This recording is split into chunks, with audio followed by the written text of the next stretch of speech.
Time for what? Time for what? Experience in college. Time for reinforcement. Time for liftoff! Where nothing is impossible unless you think it is impossible.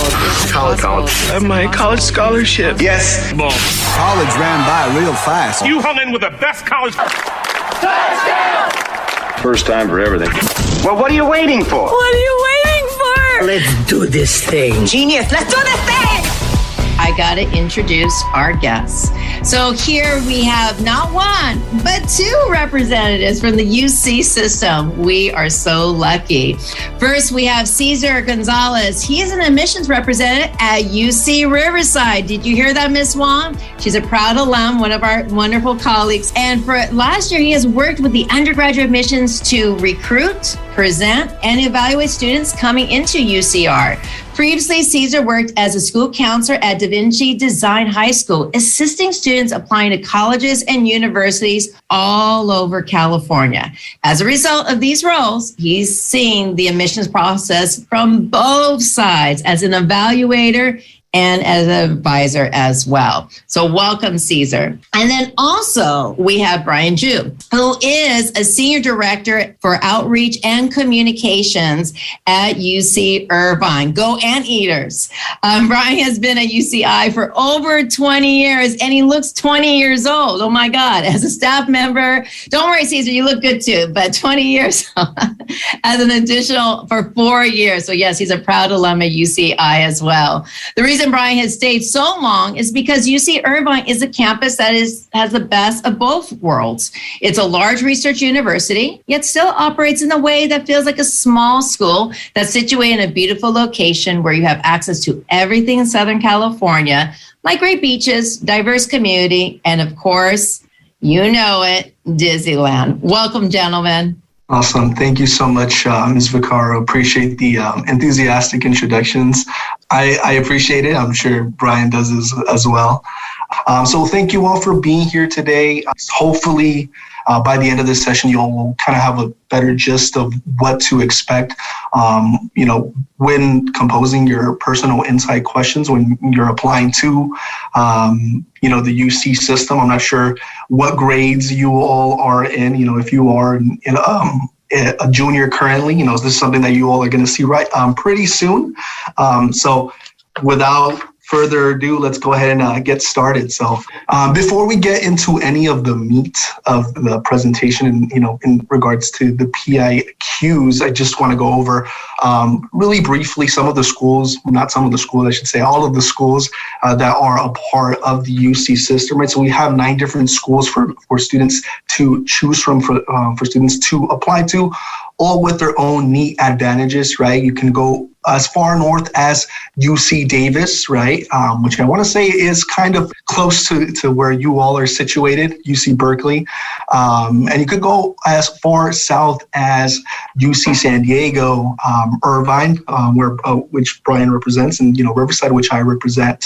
Keep in mind that UC, it is one of the largest university systems in the world that offers undergraduate and graduate programs. We are kind of a big name when it comes to schools, and I like to kind of toot our own horn and say that, we're a prestigious school or university system, I should say. Just before we get into anything else, let's get to the PIQs. Let's go over some dates, right? Some things to keep in mind, especially if you are a current junior student, right? So the UC application itself, it does open up in August. So August 1st, mark that down, is when our application opens, right? So you will have August, September, October, and November to file a UC application. And let's be a little bit more careful. So the application opens up August 1st. However, you can't click submit on the application until October 1st. So the month of October and the month of November is when you actually go in and submit. Now, when it allows to submit that application, October 1st, as of this coming year. So for you all juniors, you're being given an extra month to submit that. Previously, it was November 1st, the submission date, November 1st to the 30th. So now we're moving up a month. So now you have a little bit more time to click that submit button. But like I said, August 1st, it does open up. February through March is usually when schools start sending out admissions decisions, right? So whether students were accepted, waitlisted, or denied, that's a date to look out. So those seniors, I'm not sure that there are any seniors in this presentation currently, but you'll start to hear out fairly soon, right? If you haven't already. May 1st is that date for the deadline for SIR, so that statement of intent to register, where you do have to indicate which school you're ultimately going to attend, right? So another key important date. And if you did end up on the wait list, in about May through June is usually when we notify students of, wait lists for the schools that they apply to. All right, so before you start, right, and this is kind of more so to tailor towards the application itself. I'm happy, that you all are here. You're getting some of this exposure a little bit early on, right?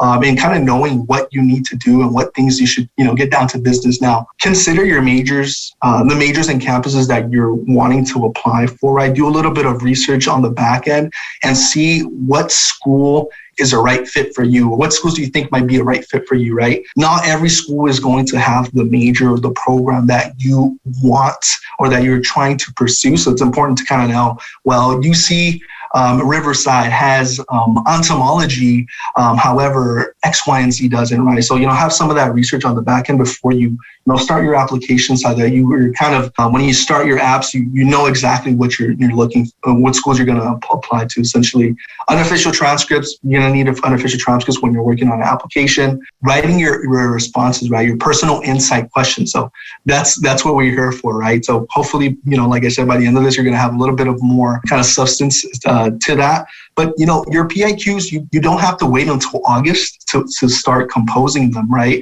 You all can start writing them now. I always think of when I was in high school, we wrote our PIQs early on. I want to say 11th grade when we were in 11th grade in like full semester. So you can start writing these early, and hopefully, through this presentation, you'll have a little bit easier time writing those PIQs. And then lastly, curating a document to outline all of your activities and awards or volunteer experiences, anything that you might list on the application.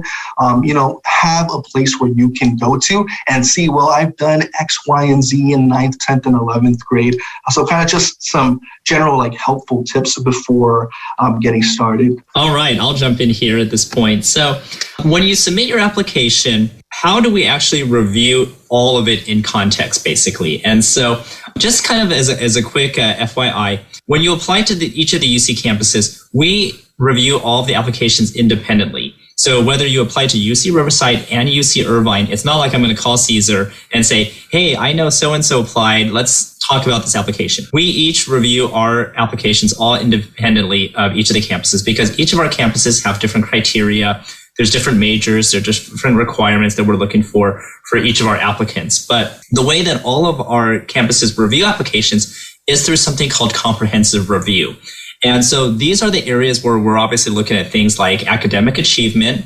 Of course, by now you've heard that the UCs are not requiring any standardized tests, so we don't require the ACT or SAT. We don't use it in any of our admissions or selection review. But we're also looking in the application, the personal and school context. We're looking to see if you have any special talents, if you encounter any life challenges, or do you have any special circumstances?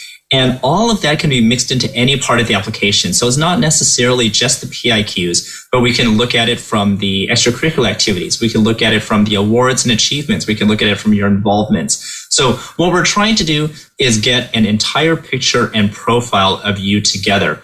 And so there's never really a formula for how you get into a specific UC campuses with this combination. So it's not like it's a combination of, okay, if I have this many good grades and if I have this score and I do this many activities and I say these things on a PIQ, that's going to get you in. The idea is that we all put it together so we get an idea of who you are as a person in light of your context, in light of your circumstances. And so how we do that is that in selection, we're putting it all together in a kind of like a puzzle piece here. And we're putting almost like a pie together where we're factoring all of these different things. So if you can see here, we're looking at the PIQs here. We're looking at the contextual factors and we're looking at the academic factors. and we look at your extracurriculars, not to mention what the rest of the pool looks like. And that all gets put together in terms of how you're kind of admitted to a UC campus. So it's never one individual part. So it's never going to be about, okay, if I had that one extra GPA point, is that going to get me in? Or if I had done that one extra hour of activity, or if I had said this one extra thing on the PIQ. When we put it all together, it's really a whole. And so the idea is that really, the more you talk about yourself, the more you give us information about these areas, about these criteria that we're looking for, the more it's to your advantage. And so really the PIQ is something about making it your own. And so this is your opportunity in a lot of ways to talk about yourself and to tell us who you are. So when we're talking about, how are you selected? How does that all work together? The idea is that we're looking for different measures of success. And so obviously there's always what I call the easy things to understand, like the quantifiable things, right? We see your GPA, we see the number of courses you've taken, we've seen maybe AP classes, we see special projects you've done, we've seen your extracurricular activities, we've seen the awards, any hours and stuff like that. That's all quantifiable. That's all kind of the resume stuff I like to see. But the idea is that aside from that, we don't know who you are as a person. And so when we're looking at those things, we want to see it in light of the non-academic factors and accomplishments, or the context, basically, of what's happening.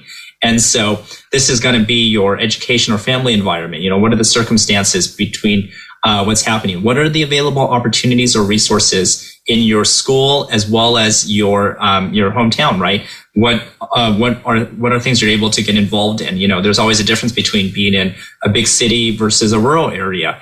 Getting a second job or getting an outside job at a Starbucks, it could mean driving 20 miles if you're in a rural area versus you could just get a job at McDonald's down the street or something. What are any challenges or life situations you have faced, whether it's personally, whether it's environmental or contextual? All of those things kind of put together in light. And the easiest way to express those things are obviously in the personal insight questions. And so that's why we have that section for you. And that's why it's so important, is because we want to make sure that it's kind of completing your application. When I say that the application is similar to, like, if I looked at the success areas and said, okay, all the academic stuff is kind of like your bones, and it's like the skeleton of you.